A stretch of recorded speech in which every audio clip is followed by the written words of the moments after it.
Bueno, esta conferencia se titula El último llamado, la última advertencia a la tierra, porque eso es básicamente lo que vamos a hablar. Es el capítulo 14 en el libro de Apocalipsis que nos dice cuál es el mensaje final para un mundo que se ha enloquecido. Apocalipsis 14. Después miré y vi que el Cordero estaba de pie sobre el monte de Sión y con él 144,000 que tenían el nombre de él y el de su padre escrito en la frente. Ahora, ya hemos discutido sobre los 144,000, así que no voy a ir en detalles sobre ellos, pero ellos tienen el carácter de Dios grabado en sus mentes, el nombre del Padre escrito en sus frentes. Oí una voz del cielo como el estruendo de muchas aguas y como el sonido de un gran trueno. La voz que oí era como de arpistas que tocaban sus arpas. Cantaban un cántico nuevo delante del trono. Un cántico nuevo es una canción de redención. Es una canción, un himno de liberación. Es algo que uno no puede entender si no ha tenido una experiencia de conversión o una experiencia de liberación. Así que esta será una canción cantada con el corazón, lo que será esencial o parte de los redimidos. Y delante de los 4 seres vivientes y de los ancianos, ya hemos hablado de ellos también, y los querubines protectores y los 24 ancianos, y nadie podía aprender el cántico sino aquellos 144,000 que fueron redimidos de entre los de la tierra. Versículo 3. Obviamente uno no puede vivir la experiencia de otra persona. Uno no puede dar a otra persona algo por lo cual esa persona no ha pasado. Y esto es lo mismo con las 10 vírgenes al final. Había 10 vírgenes al final y cada una de ellas estaba dormida. Todas tenían aceite, todas tenían una medida del Espíritu Santo. Y después, cuando el esposo llegó, todas se despertaron. Pero solamente la mitad tenía bastante aceite para llegar a la fiesta de la boda. Y las otras no tenían suficiente aceite. Y así que ellas preguntaron a las que tenían aceite que les dieran un poco. Y ellas dijeron, pero no podemos darles aceite. Y algunos dicen que eso es egoísta. ¿Por qué no querían darles un poco de aceite? ¿Cuál es el problema? Es que uno no puede compartir su experiencia. Uno no puede decir, bueno, aquí está parte de mi experiencia, permítanme que la ponga en su lámpara. Uno va a tener que haber pasado por la experiencia de manera individual. Uno va a tener que haber tenido la experiencia con Jesucristo de manera individual. Así que toda persona necesita el aceite. Toda persona necesita esta experiencia. Y solo si uno ha tenido esta experiencia puede cantar la canción. Es la única manera para cantar esta canción. Uno necesita la experiencia. Estos son los que no se han contaminado con mujeres. Ese texto siempre me hace triste, porque yo tuve un colega que una vez abandonó a su mujer a causa de esta frase en la Biblia. ¿No es increíble cómo la gente puede pensar? Él literalmente abandonó a su esposa a causa de esta frase en la Biblia. Y yo le dije, sabes, yo creo que tú tienes una falsa comprensión de lo que una mujer representa en la Biblia. Esto no tiene nada que ver con el contacto físico entre un hombre y una mujer. Esto está hablando de la falsa adoración. Estos son los que no se han contaminado con sistemas de adoración apóstatas. Pero no, él estaba convencido que el texto quería decir que él no se tenía que contaminar con mujeres de manera literal. Así que yo le pregunté una pregunta más. ¿Tú has estado casado por todos estos años? ¿No es ahora un poco tarde para hacer esto? Si eso es lo que tú crees. Pero de que yo sepa, él aún se queda lejos de su esposa. Pero sea como sea, eso no es lo que el texto quiere decir. Obviamente, el texto quiere decir, esos son los que no se han contaminado con iglesias apóstatas.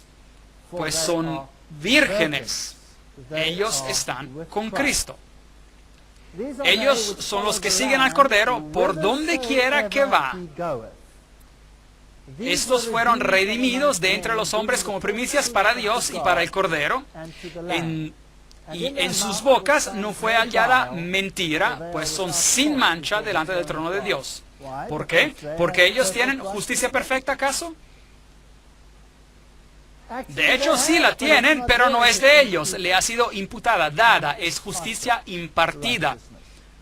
Así que ninguno de nosotros somos vírgenes en sentido espiritual, ninguno de nosotros somos vírgenes, pero en Jesucristo lo somos. Porque en Él el perdón es tan completo que uno no tiene pecado. Y uno es como si nunca hubiese pecado y de consecuencia es virgen ante sus ojos. ¡Qué bendición maravillosa! Y en sus bocas no fue hallada mentira. Y cuando yo pienso a mí mismo, ¿es eso cierto acerca de mí mismo? Yo tenía la mente como aguas negras por toda mi vida. En sus bocas no fue hallada mentira. ¿Puede Dios simplemente limpiar de esa manera? Si Él lo puede hacer. Si Él lo puede hacer. Pues son sin mancha delante del trono de Dios. Versículo 5. ¿Por qué? Porque Él es un cordero sin mancha. Y Él se presenta por mí. Isaías 48. Oíd esto, casa de Jacob, que os llamáis del nombre de Israel. Israel, los que han luchado con Dios y han ganado. Los que han dicho a Dios, yo no te dejaré ir si no me bendices. No se rindan, aférrense y después por fe acepten que es así. Los que salieron de las aguas de Judá, los que juran en el nombre de Jehová y hacen memoria del Dios de Israel, mas no en verdad ni en justicia. Sin embargo, de la santa ciudad se nombran y confían en el Dios de Israel, cuyo nombre es Jehová de los ejércitos. Versículo 1 y 2. Lo que pasó ya antes, lo dije, de mi boca salió, lo publiqué, lo hice pronto y fue realidad. Versículo 3. Así que hay algunas personas que declaran que ellas pertenecen al Señor, ellas pertenecen al Señor, pero en hecho ellas están confiando en un sistema en vez de confiar en el Señor. Y no hay ningún valor en confiar en un sistema, ningún valor en absoluto. Un sistema no puede salvar a uno, una iglesia no puede salvar a uno. Eso no significa que una iglesia no puede ser una hermandad del pueblo de Dios, pero la iglesia no puede salvarlo a uno, solo Jesús puede salvar. Así que es en Él en que tienes que poner confianza, en Él que declara lo pasado desde el comienzo y que dice, de mi boca salió, lo publiqué, lo hice pronto y fue realidad. Así que uno puede probar a Dios mirando a las profecías. Por cuanto sé que eres duro, que una vara de hierro es tu cerviz y tu frente de bronce. Por eso te lo dije y hace tiempo, antes de que sucediera, te lo advertí, para que no dijeras, mi ídolo lo hizo, mis imágenes de escultura y de fundición mandaron estas cosas. Versículos 4 y 5. ¿No es eso fantástico? Así que, ¿para qué sirve la profecía? Para recordarnos que Dios está en control, para recordarnos que Él tiene el destino de la humanidad en sus manos.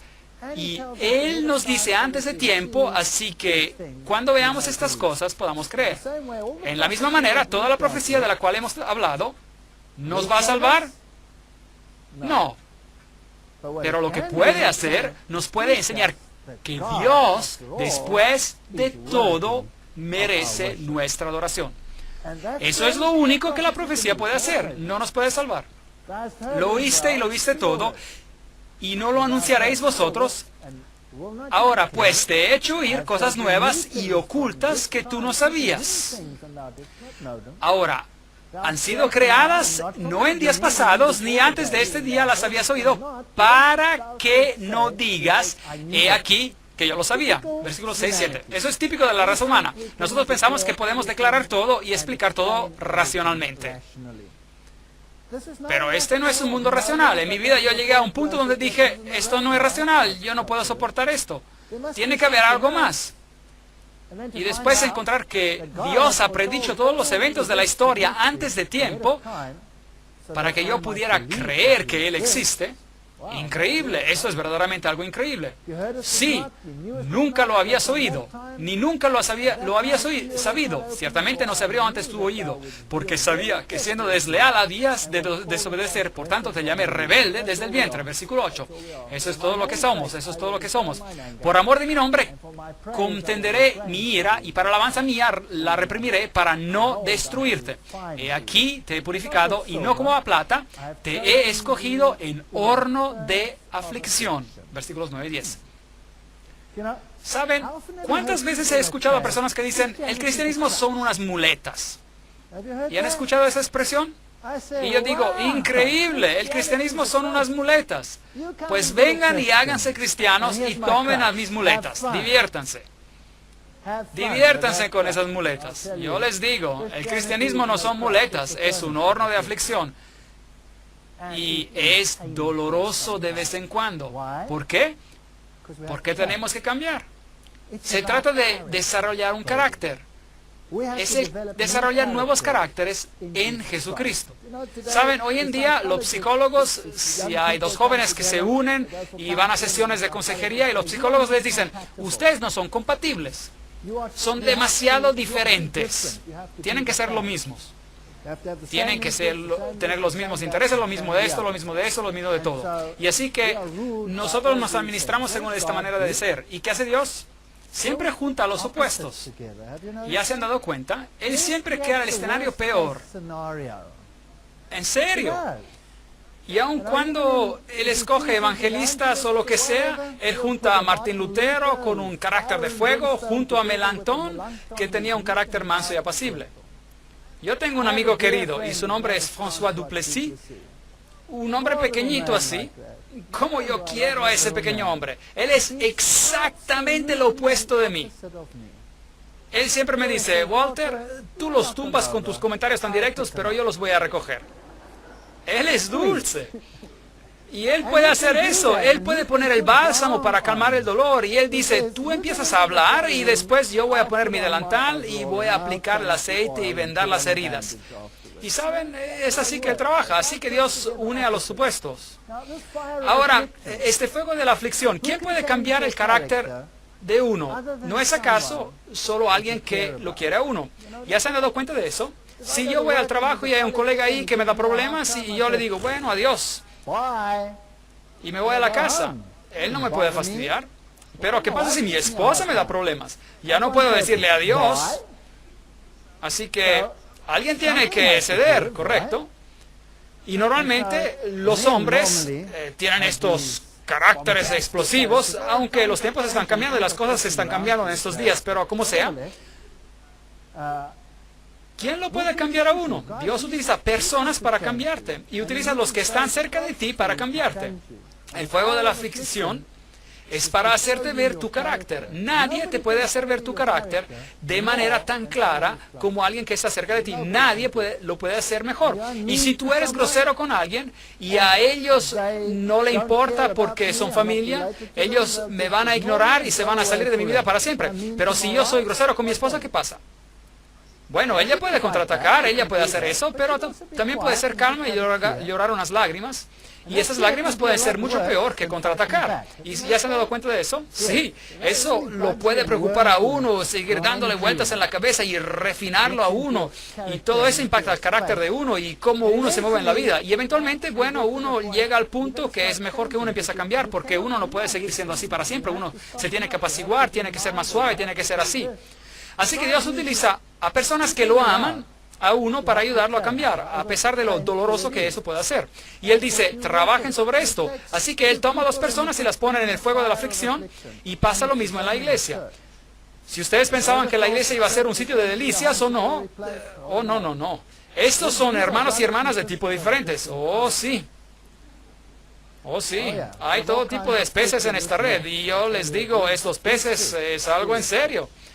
Algunos de ellos tienen espinas bien duras en ellos. Algunos de estos animales en el arca son muy puntiagudos. Algunos son como rinocerontes que te pueden dar un golpe que te permanece negro y azul por 6 semanas. Y es una de esas situaciones donde no te puedes simplemente ir. Yo conocí a un hombre. Este hombre ya está muerto ahora. Era un hombre anciano. Y este hombre era el hombre más miserable que yo he visto en mi vida. Él fue la cosa peor que jamás me haya ocurrido. En serio, la cosa peor que jamás me ha ocurrido. Él me gritaba, él hizo todo lo que podía para destruir mis principios y me volvió loco. Y de vez en cuando yo pensaba que lo quería modificar un poco, pero él era mucho más viejo que yo y así que tenía que guardarle respeto. Y por todos esos años Dios puso a este hombre en mi vida.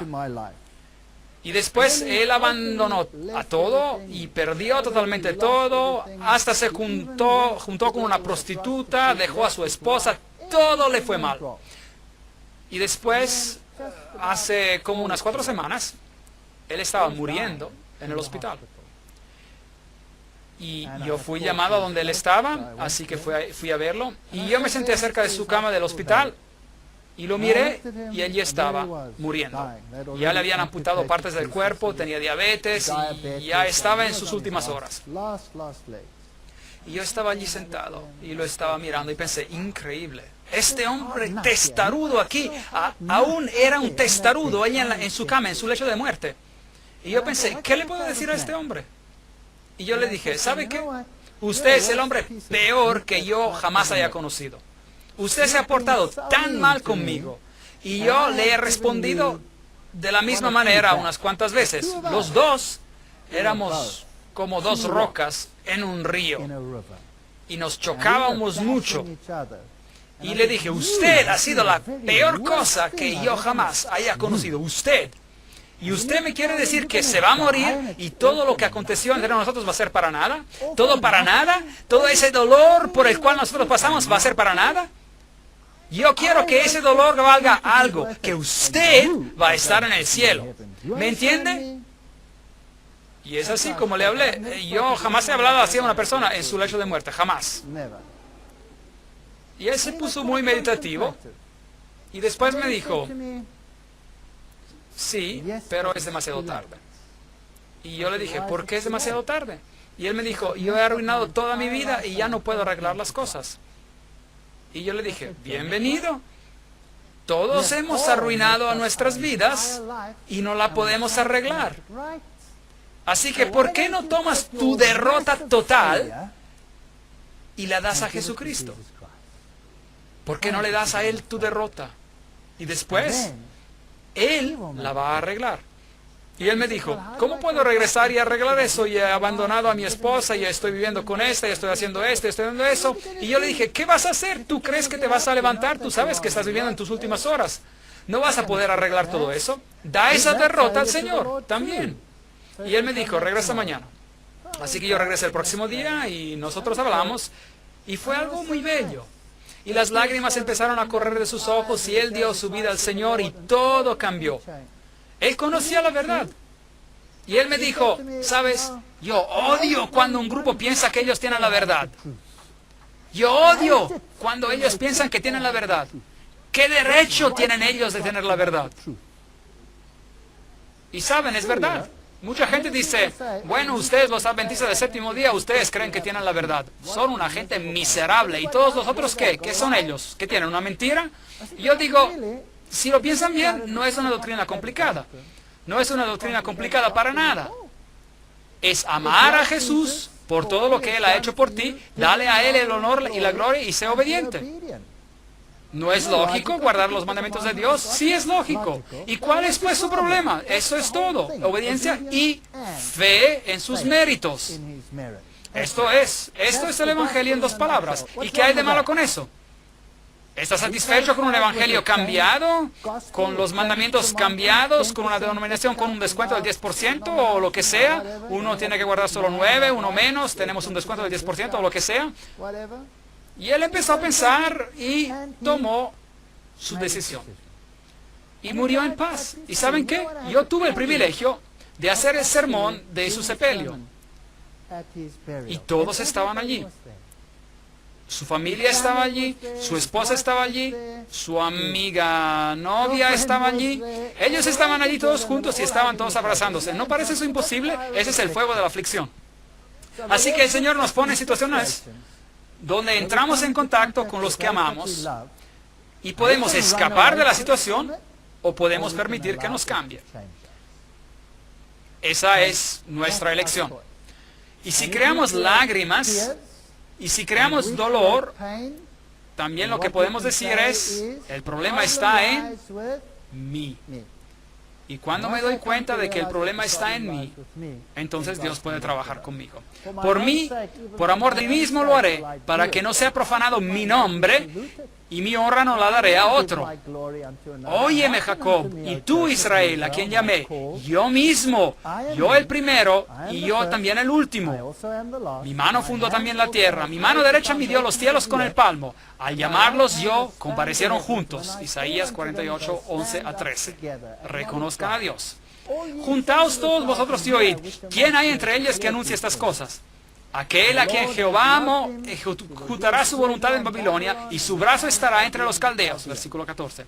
Ven aquí, ahora le está comparando a aquellos que elevan sus propios estándares, que tienen su propia religión, los que no necesitan a Dios. Eso es lo que los caldeos representaban. A Babel, a una otra puerta hacia Dios.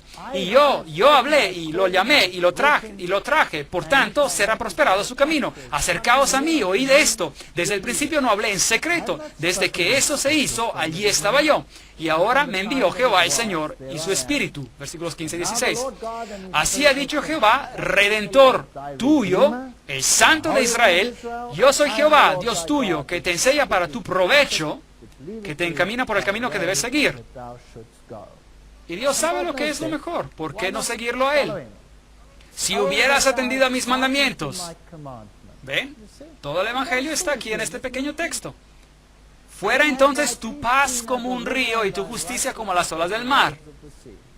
Los mandamientos de Dios son una expresión de su amor. Fuera como la arena tu descendencia y los renuevos de tus entrañas como los granos de la arena. Nunca su nombre sería eliminado ni borrado de mi presencia. Salid de Babilonia, huid de entre los caldeos. Anunciadlo con voz de alegría, publicadlo, llevad la noticia hasta lo último de la tierra. Decid, redimió Jehová a Jacob su siervo. Versículos 19 y 20. ¿Pueden ver al Evangelio aquí? Permanezcan alejados de los que dicen, yo lo puedo hacer. Yo puedo alcanzar a Dios por medio de mis obras, cualquiera que sea el sistema. Aquí dice, el Señor Jehová ha hecho esto. Él me ha redimido. Y si no se dice esto, no nos encontramos en la religión correcta. Ese es el Evangelio. Si hubieras atendido a mis mandamientos, fuera entonces tu paz como un río y tu justicia como las olas del mar. Versículo 18. No es una doctrina complicada, es una doctrina muy simple. Nosotros la hacemos complicada.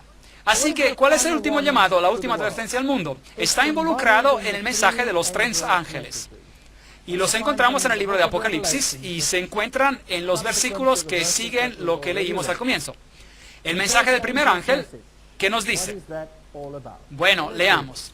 En medio del cielo vi volar otro ángel. Ese es un mensajero en el medio del cielo, difundiendo su luz por todo el cielo, que tenía el evangelio eterno para predicarlo a los habitantes de la tierra, a toda nación, tribu y pueblo. Y decía a gran voz, temed a Dios y dadle gloria a Dios, porque la hora de su juicio ha llegado.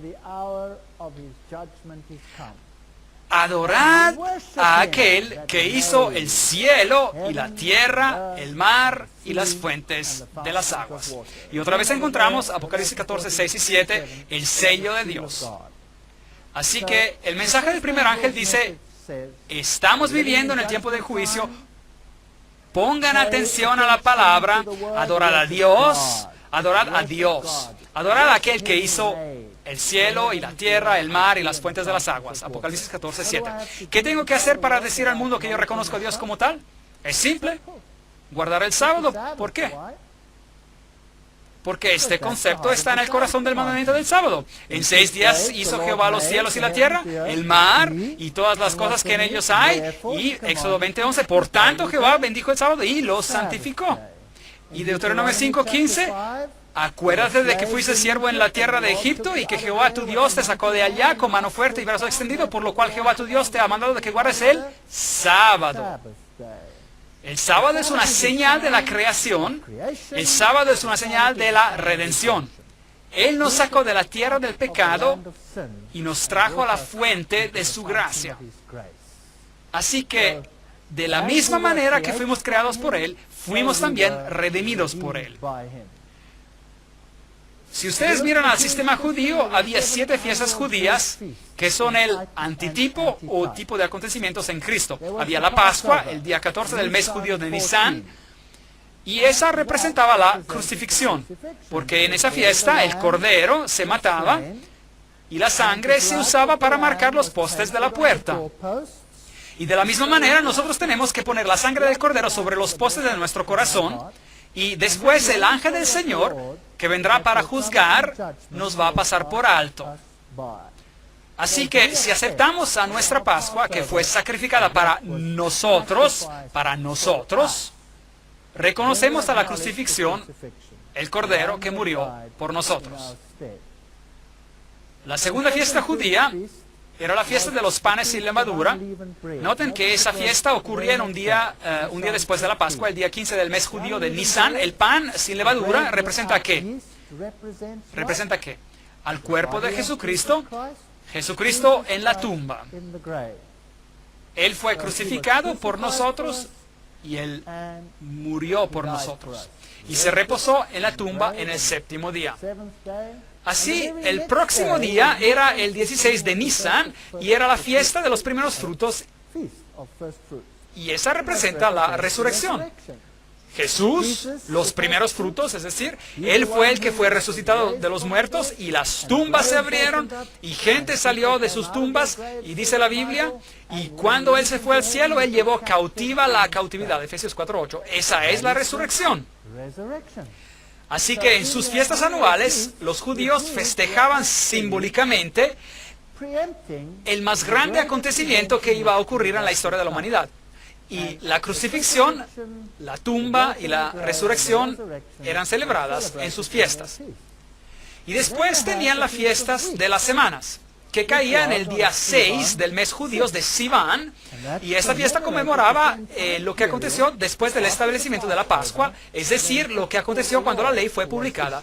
Después de la resurrección vino el Pentecostés. Y como hemos dicho, la publicación de la ley era su prototipo y se cumplió con el derramamiento del Espíritu Santo, y como consecuencia ocurrió la difusión del mensaje, y estos acontecimientos en forma de prototipo venían celebrados anualmente. Era un prototipo del Pentecostés. Y después había 3 fiestas más.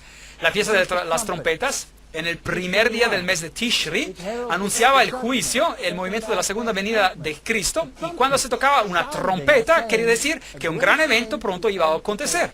Las trompetas se tocaban antes del juicio, así que anunciaban al juicio, con el movimiento de la segunda venida que dice, porque el tiempo de su juicio ha llegado, Apocalipsis 14:7. Y después había el día de la expiación en el día 10 del mes de Tishri, y esto representa el juicio pre-investigativo o juicio antes de la venida de Cristo.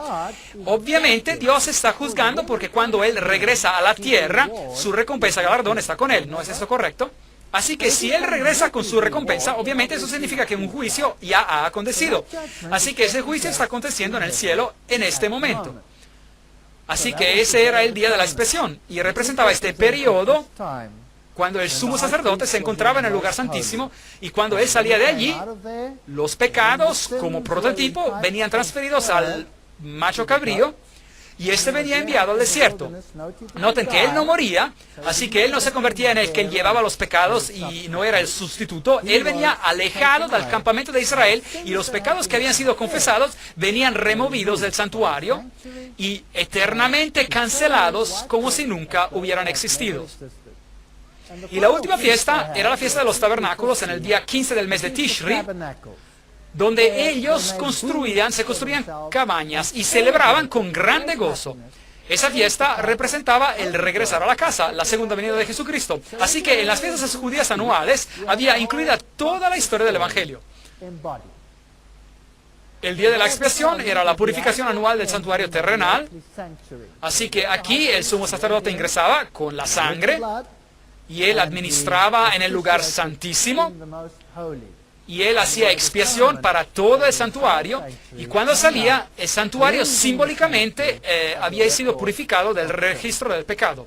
Así que el día de la expiación era un día de juicio. El día del juicio había llegado.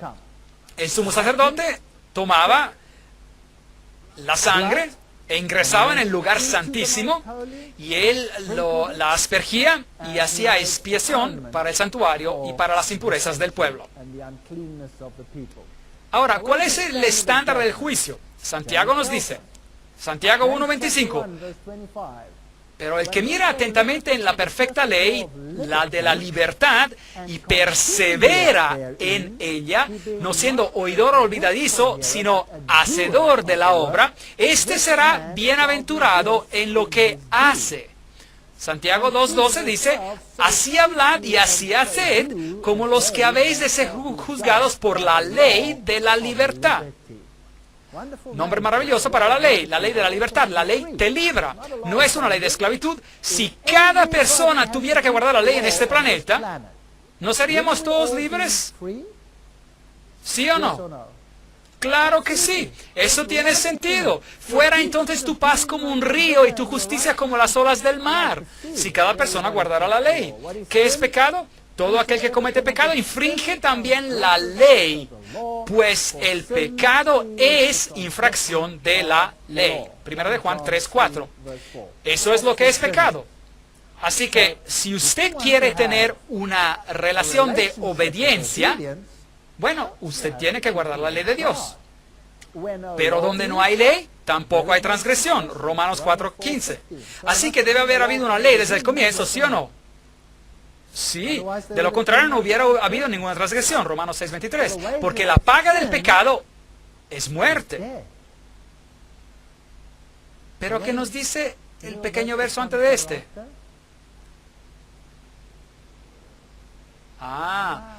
Pero la dádiva de Dios es vida eterna. ¿No es así? Por medio de su justicia. Así que este es el evangelio completo. La paga del pecado, la muerte. El regalo de Dios, la vida eterna en Jesucristo. Ahora, la paga o el pago es algo que uno recibe por algo que uno ha hecho, ¿correcto? Así que si usted escoge quebrantar la ley de Dios, la consecuencia es la muerte. La solución a esto, como todos pecamos, es la salvación por gracia por medio de la fe. ¿No es eso correcto? Todos nosotros somos salvos por gracia. ¿Significa eso acaso que tenemos que dejar afuera esa frase que dice que no tendríamos que pecar? El pecado nos separa de Dios, pero vuestras iniquidades han hecho división entre vosotros y vuestro Dios. Isaías 59:2. Porque la paga del pecado es muerte, mas la dádiva de Dios es vida eterna en Jesucristo, Señor nuestro. Romanos 6:23. Allí está el versículo completo. Ese es un evangelio eterno. El pecado mata. La vida eterna en Cristo, la vida está en Cristo. Así que acepten la vida en Cristo y dejen de pecar. ¿Es eso bíblico? ¿Qué dijo Jesús a la mujer encontrada en adulterio? No peques más. Sí, exactamente eso dijo.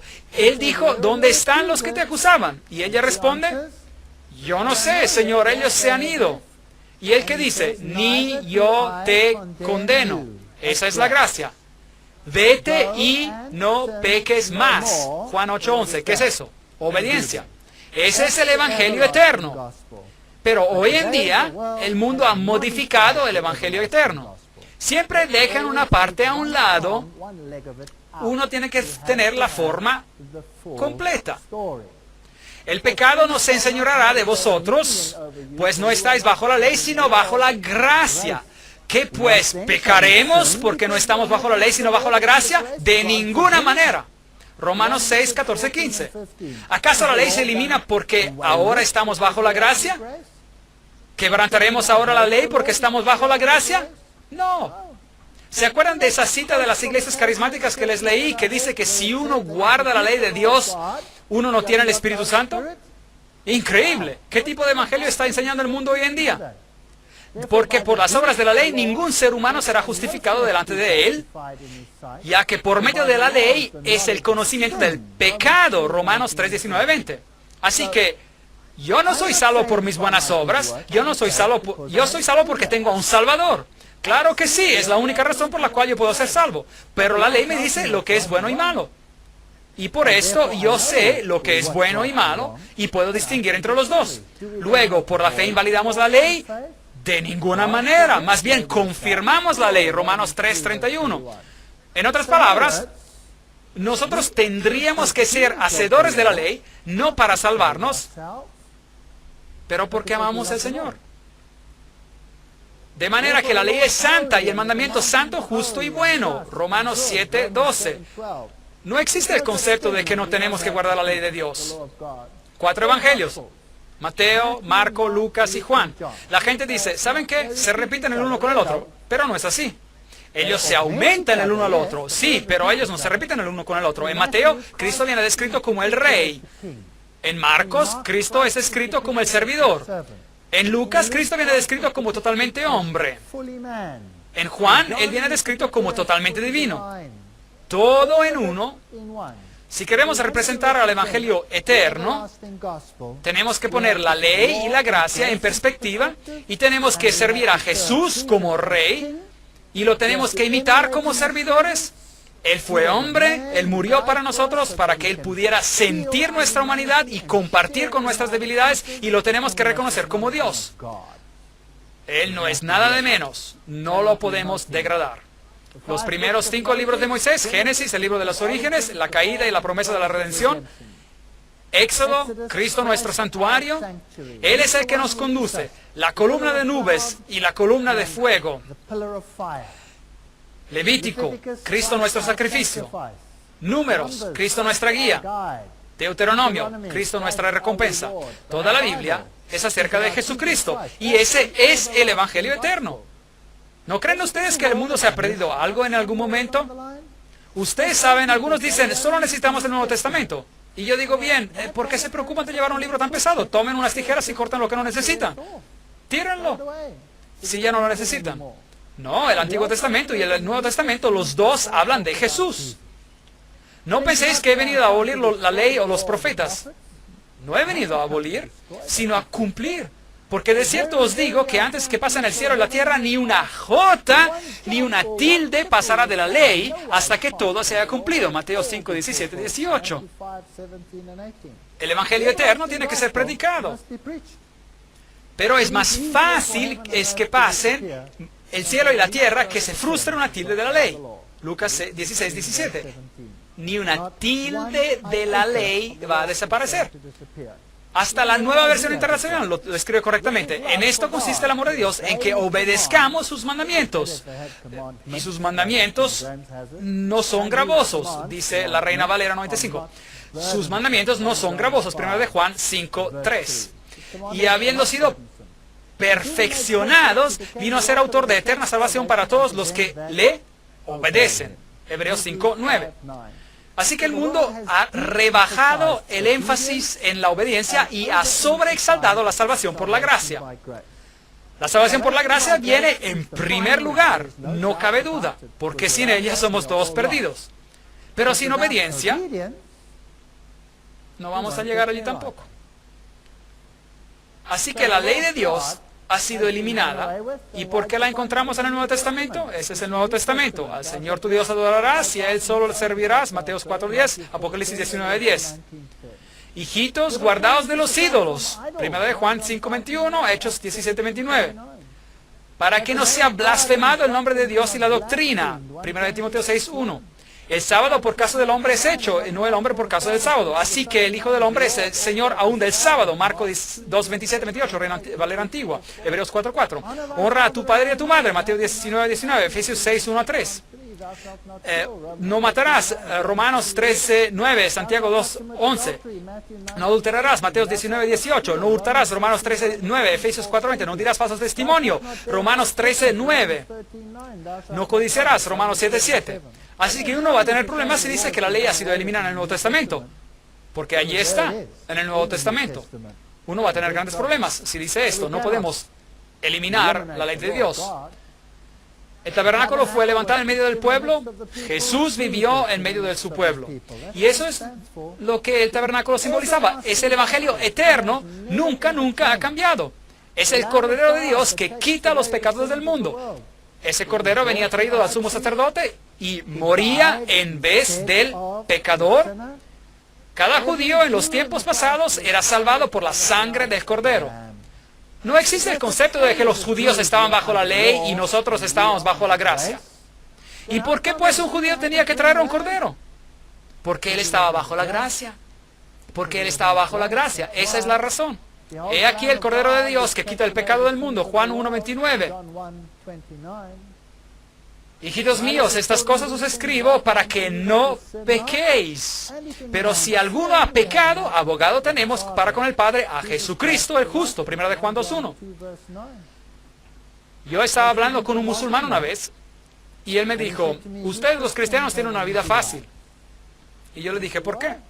Y él dijo, ustedes los cristianos hacen lo que les da la gana. Ustedes pecan y después dicen, perdóname, y ya se acaba todo, y siguen pecando un poco más. Nosotros no podemos hacer eso. Y yo dije, sí, eso es lo que el cristianismo se ha convertido. Tienes razón. Yo me estoy avergonzado delante de ustedes de que así es. Pero ¿es ese el verdadero cristianismo? ¿Murió Cristo para que sigamos pecando? Yo creo que no. El verdadero cristianismo es reconocer el sacrificio de Jesucristo y pedirle que limpie nuestras vidas. Bajar de nuestro pedestal y reconocer nuestra debilidad y nuestro pecado y aferrarnos al abogado. Él es la única esperanza que tenemos. ¿Saben cuán afortunados somos? Que el gran juez del universo también es nuestro abogado. Yo no me puedo imaginar algo mejor que esto.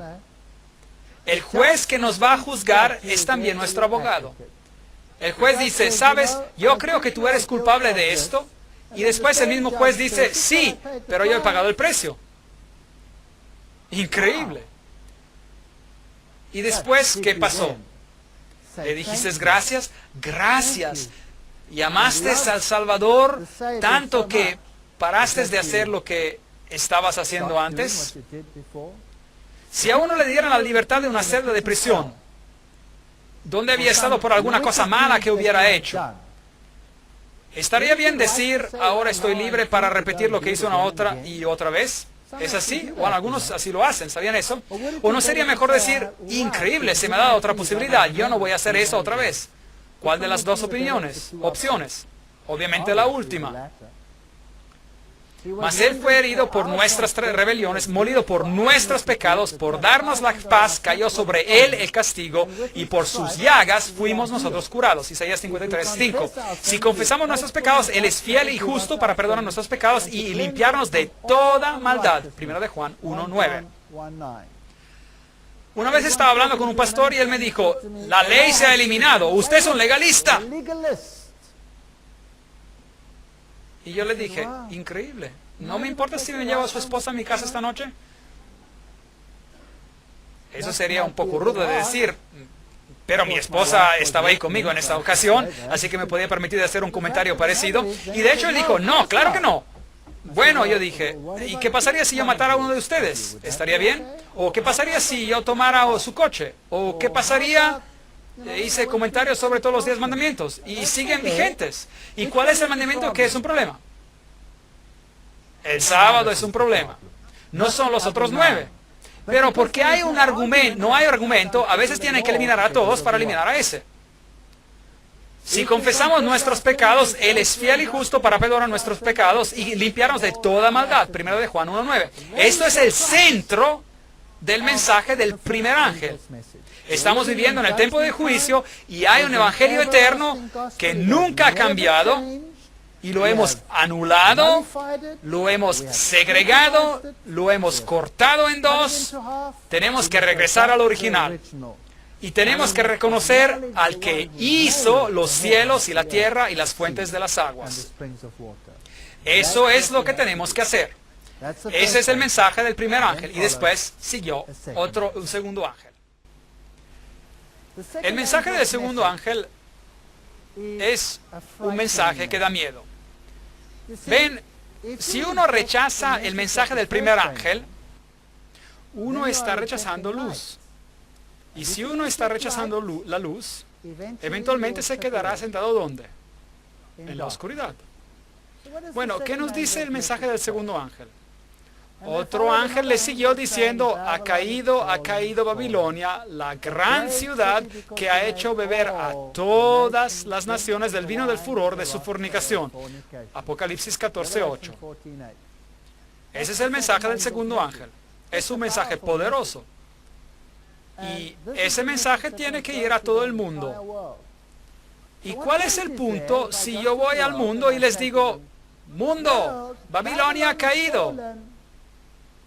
¿Haría eso una diferencia? ¿No tendría que explicarle a alguien lo que Babilonia es antes de que les diga que ha caído, sí o no? Claro que sí. Si la gente no sabe lo que Babilonia es, ¿cuál es el punto de darles este mensaje? Así que, ¿quién es Babilonia? Uno tiene que ir a la antigua Babilonia para descubrir lo que Babilonia es. ¿Qué era Babilonia? Babilonia era un sistema religioso que era muy atractivo para los israelitas. Y ellos fueron y escogieron a esa religión en vez de su religión 9 veces sobre 10. Ellos seguían regresando a Babilonia. ¿Por qué? Porque es mucho más cómodo tener su propia vía hacia Dios en vez de escuchar a los requisitos de Dios. El vino de Babilonia, ¿qué es el vino de Babilonia? El vino de Babilonia es la doctrina falsa. Mensajes selectos en inglés, volumen 2, página 68, nos dice: el vino de Babilonia es exaltar el sábado falso y espurio sobre el sábado que el Señor Jehová ha bendito y santificado para que el hombre se beneficie de él.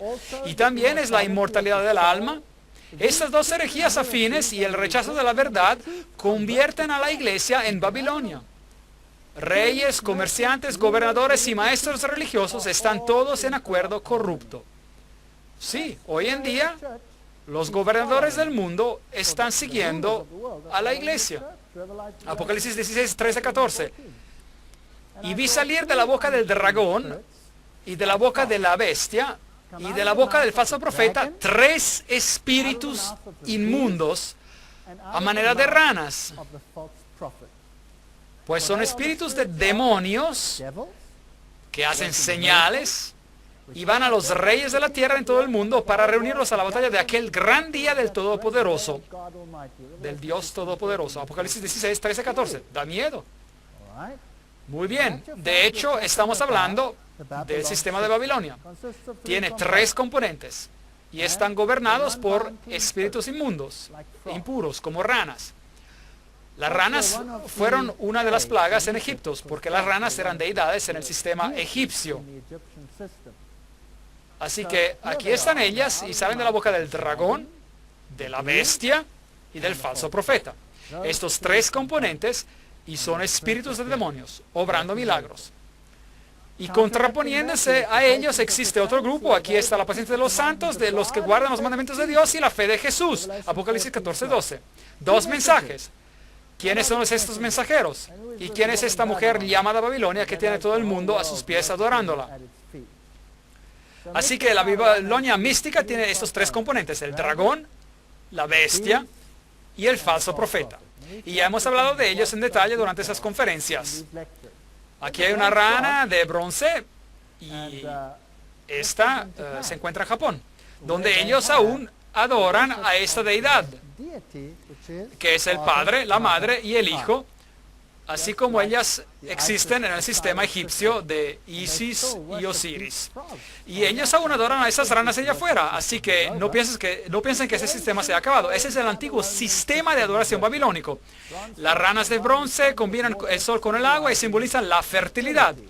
Así nos dice la organización de la UNESCO, y ellos seguramente saben. ¿Qué es el dragón? Bueno, el dragón viene identificado en la Biblia como Satanás, esa antigua serpiente. Así que todo lo que trata con el espiritismo, donde fuerzas demoníacas directamente planean con la humanidad, todo eso forma parte del sistema del dragón. Así que eso incluiría, por ejemplo, la brujería. Nos conduce la brujería en la apostasía, pero brujería que tiene que ver con la iglesia. ¿Qué pasaría si la iglesia empezara a decir: tenemos que empezar a tener sesiones de espiritismo, así como lo hizo la iglesia anglicana? ¿No eso se convierte acaso a la brujería de parte de la iglesia? ¿No ingresa de manera disimulada, infiltrada acaso el sistema babilónico de adoración en la iglesia? ¿Quiénes son estos sacerdotes de Roma? Los obispos vagantes, ambulantes, errantes, que están involucrados en el ocultismo y controlan lo que ocurre detrás del movimiento de la nueva era. ¿Y qué hay de la filosofía mundial? Ayn Rand, The Virtue of Selfishness, la virtud del egoísmo. ¿Hay acaso virtud en el egoísmo? No, pero según el pensamiento humano, hay virtud en el egoísmo. De hecho, Robert Schuller enseña: la autoestima es en realidad lo que uno necesita. No la estima de Dios, pero la autoestima. Yo creía que Jesús tenía que crecer y yo disminuir. Juan 4:30. ¿Quieren saber algo que es un pequeño secreto? Y eso es que la verdad y el error están muy cercanos. Están muy cercanos. ¿Sabían que de hecho si ustedes quieren rendir su autoestima a Cristo, de hecho aumentan su autoestima? Es increíble, pero es un hecho, piénsalo. Porque uno tiene al Dios del universo reconociendo a uno como a su hijo. Uno se convierte en un hijo o hija del Dios Altísimo, un príncipe que se va a sentar en un trono junto a Él. Increíble. Si esto no es algo asombroso, ¿qué más habrá? Pero uno tiene que aprender humildad de Él para poder calificar. Aquí, en este otro sistema, estamos aprendiendo algo diferente. ¿Y qué hay de lo que escuchamos de esta dama amable, J.Z. Knight? Usted es Dios, olvídense de Jesucristo. Él es solo parte del grupo. El espiritismo en todas sus formas, donde el hombre se hace pasar por Dios para ser adorado. 2 Tesalonicenses 2:4. Así que tenemos todos los reyes divinos, el Dalai Lama, todos estos reyes, en los sistemas de adoración del mundo. Y estos sistemas de adoración se están uniendo bajo las Naciones Unidas para formar una gran religión unida. Y tenemos que honrar la misma deidad detrás de todas las religiones. Y yo tengo un problema con eso. ¿Cómo puedo honrar a una deidad que exalta el yo si yo mismo estoy adorando a una deidad que representa la humildad? Las dos son incompatibles. Pero todas ellas se están juntando en este sistema súper grandioso. Bhagwan Sri, adorado a pesar de ser un ser humano. ¿Le da eso a una autoestima? De hecho, le roba a uno de su dignidad. O como Maitreya, como apareció en Nairobi, y la gente que lo adoraba como a Jesucristo. Se nos dice en las iglesias hoy en día que Harry Potter está muy bien. Y los niños se visten como Harry Potter para venir y practicar sus valores en la iglesia. Eso es brujería. Así que, ¿acaso no ha incorporado la iglesia la brujería en sus sistemas? ¿Sí o no? Por lo menos la tolera. Hay muchas personas en la iglesia que están horrorizados por lo que está ocurriendo. Y yo opino que Dios permite que todo esto se vuelva de peor en peor en peor para que a ellos despierten y vean qué ha ocurrido con la iglesia. La iglesia se ha convertido en Babilonia, permitiendo la adoración del dragón en su mismísimo medio. ¿Y qué del espiritismo moderno con las hermanas Fox? Aquí ellas están. Empezó con un golpear, toc, toc, toc, y eventualmente se desarrolló en sesiones espiritísticas completas y adoración demoníaca.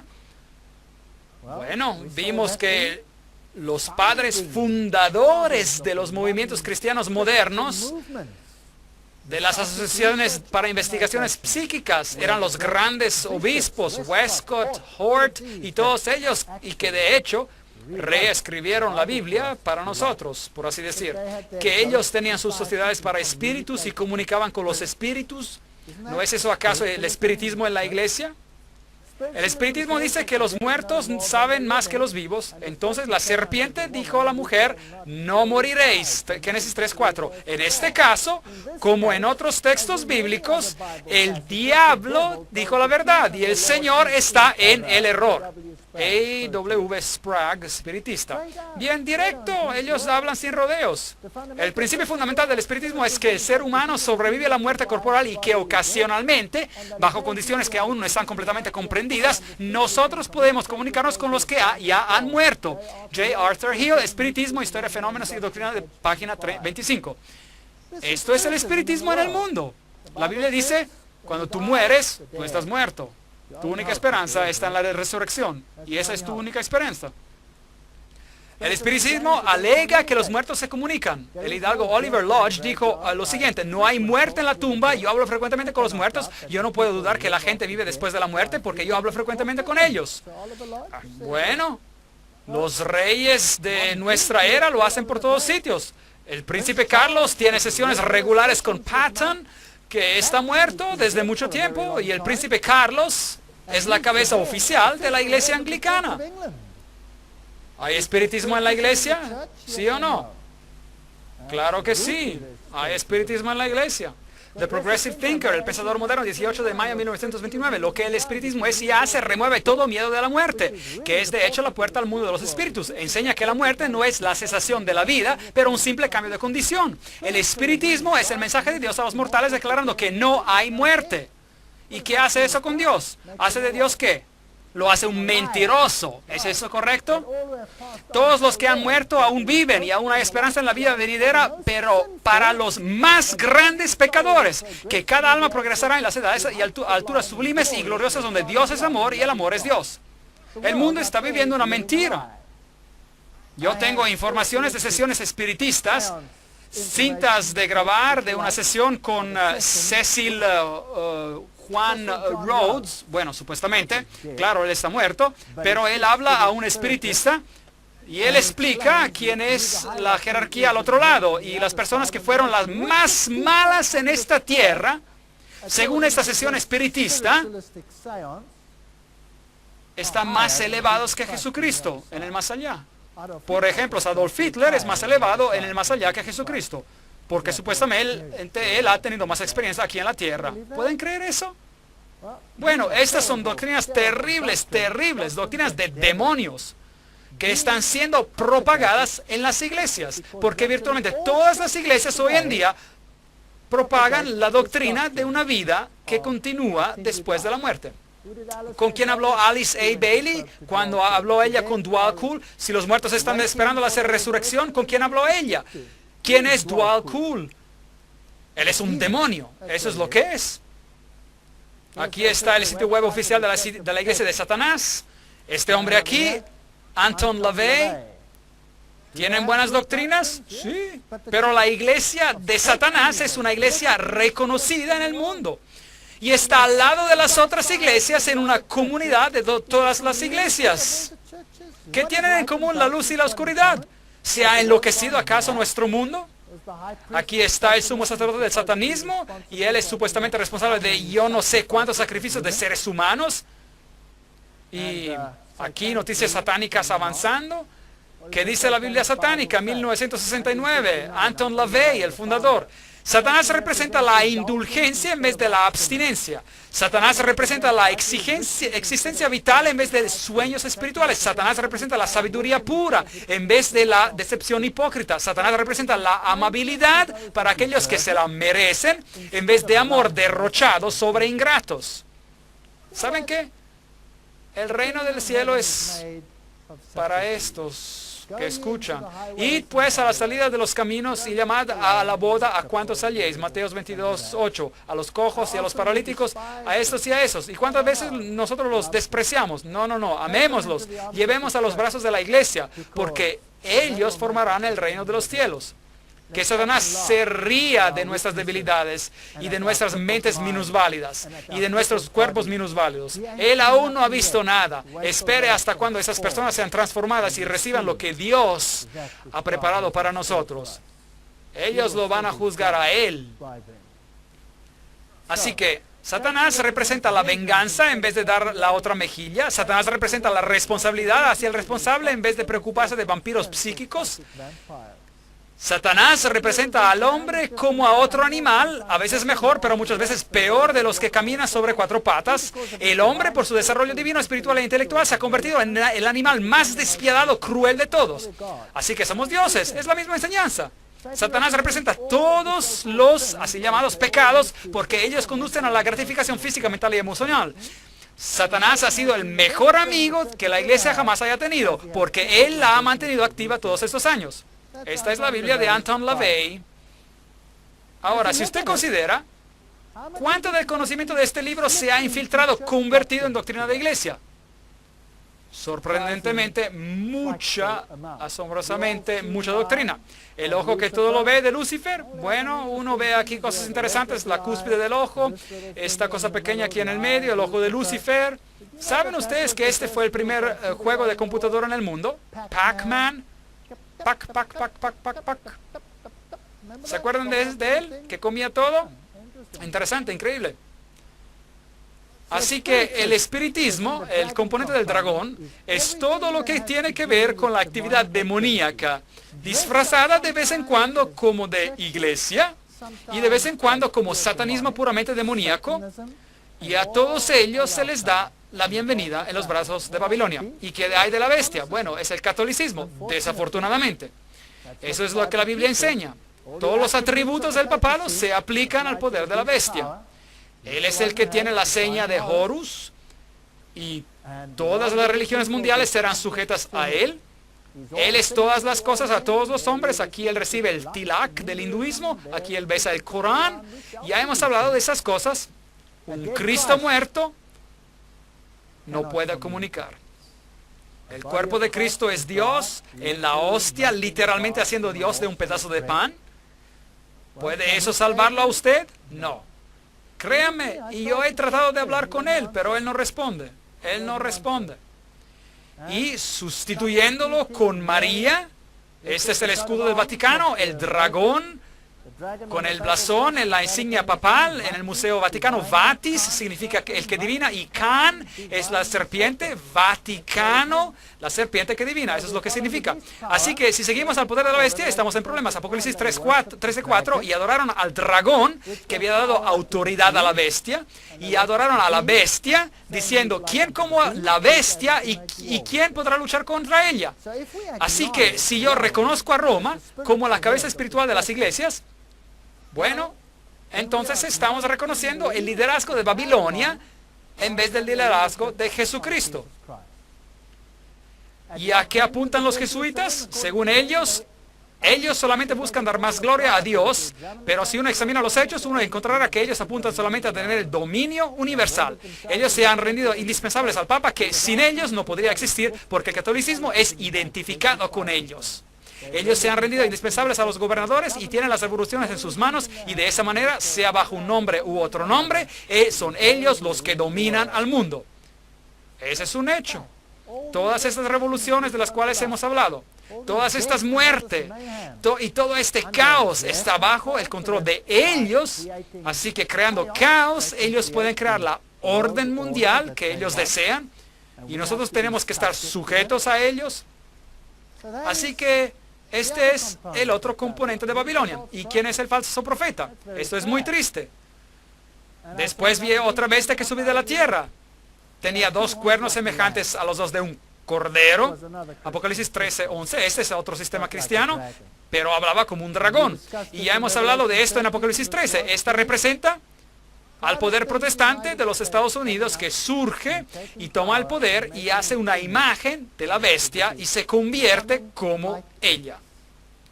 Y el protestantismo, que tendría que representar la libertad y la justicia, hoy en día no es nada más que masonería disfrazada.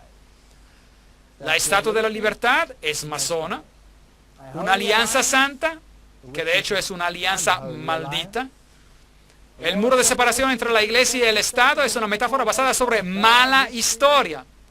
Y así las iglesias rumbo hacia Roma, las iglesias protestantes adoptan características de la bestia. Y la iglesia anglicana aquí cambió su cara y se convirtió como la bestia. Ya hemos hablado de todo esto. Y estuvimos mirando a todas sus enseñanzas, a lo que ellos enseñan y cómo está totalmente contrario a la Biblia.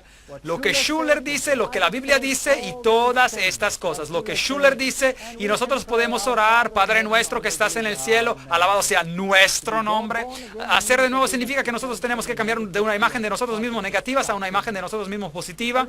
Una religión basada en el yo, una religión basada en valores de este mundo, una religión que honra al hombre y lo pone al nivel de la deidad. Esto es pecado y tiene que ser llamado por su nombre correcto, sea que Billy Graham lo apoye o no. La Biblia y solo la Biblia. Sea que él esté sentado con el Papa o no, él ha apoyado todo esto. ¿Y qué hay del movimiento carismático? Dice, donde Jesús dice yo soy, yo sonrío y yo digo sí, yo soy también. ¿Sigue siendo esto a cristianismo? Yo no creo. Promise Keepers, la revista de Kenneth Hagin, los obeliscos, y tenemos una apariencia de piedad, pero negamos su eficacia, según Timoteo 3:5. Es muy triste. O Benny Hinn, quien dice, yo soy, yo soy, yo soy. No digan yo tengo, digan yo soy. Tú eres todo lo que Él era y todo lo que Él es, y Él jamás será. ¿Es eso cristianismo? Yo no creo. ¿Qué es esto? Esta es falsa profecía. Esta es falsa predicación. Esta es una mentira y tiene que ser revelada. Y así vemos el componente del dragón en las iglesias, y el componente de la bestia en las iglesias, y el componente del falso profeta en las iglesias. Todo tiene que ser revelado por lo que es. Y el mensaje sale al mundo. Babilonia no es lo que parece. Ha caído, ha caído. Y después sigue otro ángel. Ahora, ¿ustedes creen que las iglesias aceptarán este reproche? ¿Sí o no? No, no lo aceptarán. ¿Lo aceptarán los individuos? Sí, yo doy gracias a Dios por esto, porque si no toda la predicación sería en vano. El mensaje del tercer ángel, que dice, Apocalipsis 14, 9, 10, y un tercer ángel lo siguió diciendo a gran voz, si alguno adora a la bestia de su imagen y recibe la marca en su frente o en su mano, él también beberá del vino de la ira de Dios, que ha sido vaciado puro en el cáliz de su ira, y será atormentado con fuego y azufre delante de los santos ángeles y del Cordero. Increíble. Nunca ha salido un mensaje tal por parte de Dios. Este es material potente. Y ya hemos hablado de esto anteriormente, porque ya hemos estudiado la marca en la frente y en la mano, cuando hablamos sobre Apocalipsis 13, así que revisen esa conferencia. Ahora, ¿qué era? ¿De qué se trataba todo eso? Él también beberá del vino de la ira de Dios, que ha sido vaciado puro en el cáliz de su ira. Sin misericordia esta vez, destrucción total, y será atormentado con fuego y azufre delante de los santos ángeles y del Cordero. ¿Qué significa eso? ¿Qué significa eso? Hay aún 2 conferencias más que seguirán sobre este tema. El humo de su tormento sube por los siglos de los siglos. ¿Qué significa eso? No tienen reposo de día ni de noche los que adoran a la bestia y a su imagen, ni nadie que reciba la marca de su nombre. Versículo 11. ¿Qué significa eso? ¿Qué es esto por los siglos de los siglos? Bueno, tomaremos 2 conferencias para aclarar todo esto. Las últimas 2. Y después de eso tendremos paz eterna. Apocalipsis 14, 9, 10. Porque en 6 días hizo Jehová los dioses y la tierra, el mar y todas las cosas que en ellos hay, y reposó el 7º día. Por tanto Jehová bendijo el sábado y lo santificó. Éxodo 28, 11. Acuérdense que es una señal entre mí y el Señor, y Él se reposó en el 7º día, y Él se reposó, y la señal significa una marca. Así que Dios tiene una marca, es el sábado, y tenemos que entender la marca de Dios, su señal, su sello, y estudiamos todo esto en Apocalipsis capítulo 13. Y me dio Jehová las 2 tablas de piedra escritas con el dedo de Dios. Nadie se tenía que meter con ellas. Deuteronomio 9:10. Así que el sello de Dios, la marca de Dios, está en el corazón de su ley, es el sábado, y da autoridad, como hemos dicho, a toda la ley. Ahora, ¿somos salvos guardando toda la ley? No, pongámoslos bien en claro, pero sin guardar la ley, ¿seremos salvos? No, ¿ven? Siempre hagan también la pregunta contraria. Y el punto de esto es, si nosotros no somos salvos guardando la ley, ¿cómo somos salvos? Por la gracia. La gracia nos salva al 100%. La gracia nos salva. Somos salvos por gracia. Ahora, si yo guardo la ley, ¿qué estoy reconociendo cuando guardo la ley? Yo estoy reconociendo una autoridad más elevada que yo mismo. ¿Es eso correcto? Si yo guardo la ley, yo estoy reconociendo a un poder más elevado que yo mismo. Y si yo la guardo exactamente como Él ha dicho, yo estoy reconociendo su autoridad. ¿Es eso correcto? Así que, ¿cuál justicia estoy honrando? La justicia de Jesús. No piensen que diciendo yo guardo la ley, uno es legalista. No. De hecho, guardando la ley, si uno lo hace de la manera correcta, uno está difundiendo la justicia por la fe. Porque uno está honrando la superioridad de Dios en la vida de uno. Uno está reconociendo su propia dependencia de Dios. Y uno se pone en armonía con los deseos de Dios, porque uno reconoce que Dios tiene conocimiento total. ¿Tiene eso sentido? Así que, rehusando aceptar las leyes del hombre, pero aceptando las leyes de Dios, yo reconozco mi dependencia de Él y acepto su justicia por fe. Así que el mensaje de la marca de la bestia involucra la justicia por medio de la fe y la obediencia como su consecuencia. Es bien simple. Pero el Señor, creador del cielo y de la tierra, ese es su sello, su nombre, su título y su territorio. Y les di también mis sábados para que fueran por señal entre yo y ellos, para que supieran que yo soy Jehová, que los santifico. Así que, ¿de dónde viene la justicia de uno?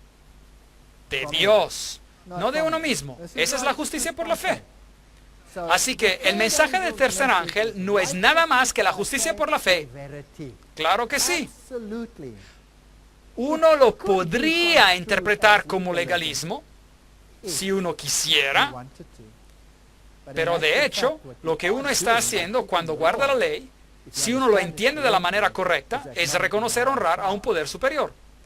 Si obedecéis cuidadosamente a los mandamientos que yo os prescribo hoy, guardaos pues que vuestro corazón no se deje engañar y os apartéis para servir a dioses ajenos e inclinaros delante de ellos. Por tanto, pondréis estas mis palabras en vuestro corazón y en vuestra alma y las ataréis como señal en vuestra mano y serán como insignias entre vuestros ojos. Deuteronomio 11, 13 a 20. Así que actuamos según ellos y pensamos según ellos. ¿Y la marca de la bestia? El domingo es nuestra marca de autoridad. Bueno, ellos mismos lo dicen. La iglesia es superior a la Biblia y esta transferencia de la observancia del sábado es una prueba de ese hecho. El periódico Registro Católico, Catholic Record, septiembre de 1923. Así que ella tomó el domingo pagano y lo hizo el domingo cristiano. Así que el domingo dedicado a Balder se convirtió en el domingo cristiano consagrado a Jesús. Ella lo reconoce, ella dice, claro que la Iglesia Católica alega que el cambio fue algo que ella hizo, y este hecho es una marca de su poder eclesiástico. Así que no es tanto una cuestión sobre un día, es más bien una cuestión de autoridad. Si yo obedezco a este sistema, yo estoy exaltando a las leyes humanas, y básicamente yo estoy diciendo, yo recibo la santificación ¿de quién? De la Iglesia, y eso es lo que ella quiere. Ninguna iglesia me puede dar la santificación. Ni la iglesia a la cual yo pertenezco. Ninguna iglesia me puede dar la santificación. Solo Jesucristo me puede dar la santificación. Eso es todo, nadie más. La Biblia dice, acuérdate del sábado para santificarlo. La Iglesia Católica dice, no. Por mi poder divino, yo he abolido el día sábado y te ordeno de guardar como santo el primer día de la semana. Y todo el mundo civilizado se inclina en obediencia reverente al mando de la Santa Iglesia Católica. Padre N. Wright, el sentinel americano. Son bastante arrogantes sobre ese asunto. Bastante arrogantes. Así que, ¿a quién voy a reconocer, a honrar? ¿A los poderes de la tierra o a los poderes del cielo? Esa es la pregunta. Escojan ustedes a quién quieren honrar. ¿A Dios o al hombre? ¿El poder de la santificación por medio de Dios o el poder de la santificación por medio del hombre, que conduce a la muerte? Porque ¿cómo puede un hombre salvarlo a uno? El Papa Pío en el 1566 ordenó por medio del Concilio de Trento, agradó a la Iglesia de Dios que la celebración de religiosa del día sábado fuera transferida al día del Señor, Catequismus Romanus. Y desafortunadamente toda la tierra se maravilló en pos de la bestia, Apocalipsis 13, 3. Así que el mensaje del tercer ángel es, no reconozcan a la ley del hombre como superior a la ley de Dios. Y la prueba va a ser el sábado. ¿Pondrán un microchip en su mano? A lo mejor para controlar lo que uno compra y vende. Pero un microchip, no representa el carácter de la alianza hacia Dios. Lo que representa el tipo de alianza es la obediencia a los mandamientos de Dios. Ellos tienen que estar en su frente y en su mano. La Iglesia Católica está contenta si su marca está en la mano de uno o en la frente de uno. Hay una diferencia sutil aquí. La Biblia dice en Deuteronomio, como insignias entre vuestros ojos y vuestra mano. Átenlos así. Pero la marca de la bestia es en la frente o en la mano. ¿Por qué esa diferencia es sutil? Porque la Iglesia Católica está satisfecha si usted guarda su mandamiento porque usted está convencido que es correcto, pero está también satisfecha si usted lo hace porque lo tiene que hacer, sin honrar o reconocer a nadie. Simplemente ser obediente es suficiente, pero no es suficiente. Sed obedientes a Dios. Aquí está la perseverancia de los santos, los que guardan los mandamientos de Dios y la fe de Jesús. Apocalipsis 14. Bueno, este mensaje será predicado con más poder en Apocalipsis 18, 1 y 2 dice: después de esto vi a otro ángel que descendía del cielo con gran poder, y la tierra fue alumbrada con su gloria. Clamó con voz potente diciendo: ha caído la gran Babilonia. Y ahora miren a lo que ha acontecido. Se ha convertido en la habitación de demonios, en guarida de todo espíritu inmundo y en albergue de toda ave inmunda y aborrecible. Bueno, si uno rechaza a Dios, uno recibe a demonios. Porque todas las naciones han bebido del vino del furor de su fornicación. Los reyes de la tierra han fornicado con ella y los mercantes de la tierra se han enriquecido, etcétera, etcétera. Y oí otra voz del cielo que decía: salid de ella, pueblo mío, para que no seáis partícipes de sus pecados, ni recibáis parte de sus plagas. Así que Dios va a llevar a su pueblo fuera de Babilonia. Ellos tienen que salirse. Ellos tienen que ver que un sistema terrenal ha sido construido que no conduce a la justicia. Y no participéis en las obras infructuosas de las tinieblas, sino más bien reprendedlas. Efesios 5:11. Este es el último mensaje de advertencia al mundo. Es un mensaje duro. Es un mensaje muy duro. Es un mensaje muy impopular. Y después será un tiempo de angustia, cual nunca fue desde que hubo gente hasta entonces. Daniel 12:1. Cuando este mensaje acaba, este planeta ya no se va a ver igual. Y el que habita al abrigo del Altísimo morará bajo la sombra del Omnipotente. Salmos 91:1. Si uno escoge al Señor, uno no tiene nada que temer. El Señor se va a ocupar de uno. Él lo ha prometido. Él no ha prometido un jardín de rosas, pero por lo menos Él no es un mentiroso. Por lo menos Él no promete una utopía y después no cumple. Él dice: va a ser duro, pero yo me voy a cuidar de ti. Y el decreto saldrá, y el que es injusto, sea injusto todavía. Y el que es impuro, sea impuro todavía. Y el que es justo, practique la justicia todavía. Y el que es santo, santifíquese más todavía. Apocalipsis 22:11. El tiempo de gracia se cierra, la decisión ha sido tomada. Y después, Apocalipsis 18:1, después de esto vi a otro ángel que descendía del cielo con gran poder, y la tierra fue alumbrada con su gloria. El pueblo de Dios saldrá de Babilonia. Oí una voz desde el cielo, Apocalipsis 14, que me decía: escribe, bienaventurados de aquí en adelante los muertos que mueren en el Señor. Una frase extraña. Sí, dice el Espíritu, descansarán de sus trabajos, porque sus obras con ellos siguen. Miré, y he aquí una nube blanca, y sobre la nube uno sentado semejante al Hijo del Hombre, que tenía en la cabeza una corona de oro y en la mano una hoz aguda. ¿A qué sirve una hoz? Para la cosecha. Es el tiempo de la cosecha.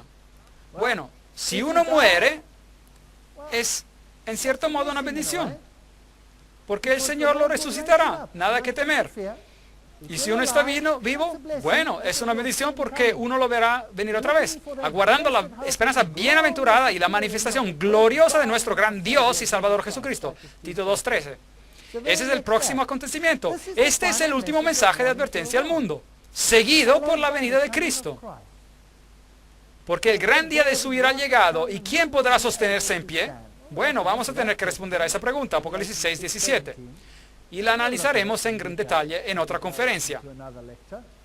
Y otro ángel salió del templo gritando a gran voz al que estaba sentado sobre la nube: mete tu hoz y ciega, porque la hora de cegar ha llegado, pues la mies de la tierra está madura.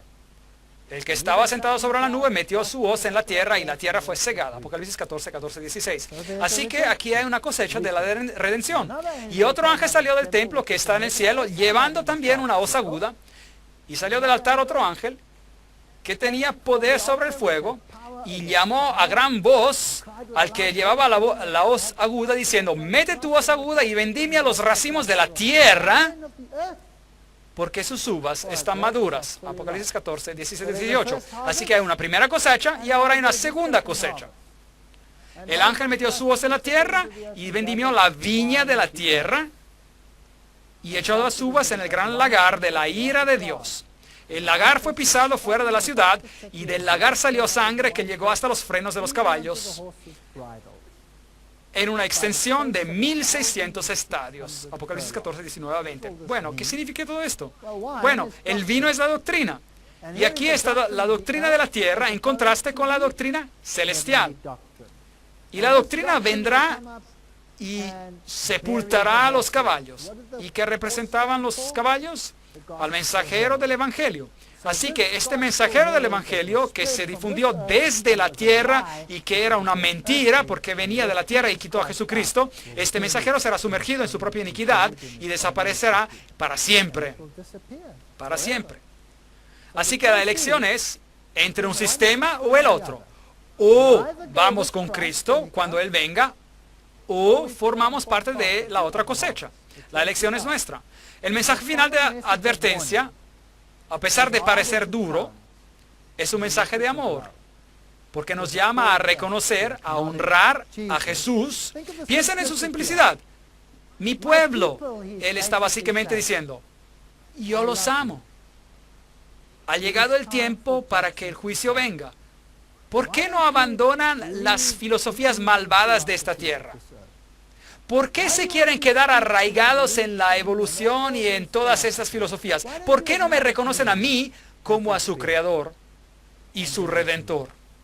¿Por qué quieren seguir a filosofías que exaltan lo humano y denigran a lo divino? ¿Por qué no quieren mirar hacia arriba para su salvación en vez de mirar abajo? Hacia abajo. ¿No quieren obedecerme a mí y a mis preceptos para que les vaya bien? ¿No quieren honrarme a mí porque yo soy el que los santifica y el que los hace completos y el que los hace hijos e hijas del Altísimo? Ese es el mensaje. ¿No ese es un mensaje bello? Es una dulce llamada del Señor de lo alto que dice, vengan mis hijos, ¿por qué se van a perder? Y uno puede escuchar, atender el llamado o lo puede rechazar. Ese es el último mensaje a este mundo. Es duro, pero yo creo que es verdadero. Amén.